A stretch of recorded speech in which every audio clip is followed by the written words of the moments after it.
જય સિયારામ મિત્રો, આજે અમારે ગણપતિ દાદાએ હવન છે એટલે હું તૈયાર થઈને રેડી થઈ ગઈ છું ને જાઉં છું ગણપતિ દાદાના હવનમાં. પછી મેં મનોજને ફોન કર્યો કે મને ગાડી લઈને તેડી જાવ, તો મનોજ કે હું તો અહીં કામમાં છું, તું ચાલીને જ આવી જાય. એટલે હું ચાલીને પહોંચી ગઈ હવન. ત્યાં પહોંચી તો બધી વિધિ ચાલુ હતી ને અમારે ભાજપના બધા કાર્યકર્તા ઓમ કરતા હતા. પછી અમારો વારો આવ્યો એટલે અમે પણ ઓમ કર્યું. ગોરદાદા મંત્ર બોલતા હતા ને અમે સ્વાહા કરતા હતા. આમ કરતાં અમે પણ આ હવનનો લાવો લીધો. હવે છે બીડું ઉમવાનો ટાઈમ એટલે બીડું ઉમાય છે. પછી ગણપતિ બાપાની આરતી કરી.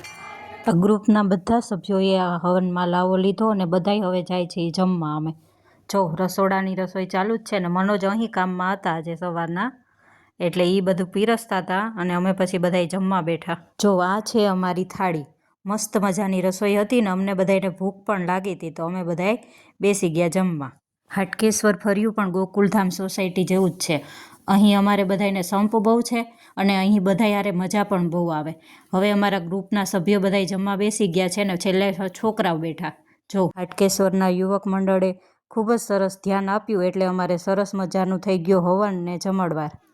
તો મળીએ હવે નેક્સ્ટ વિડીયોમાં.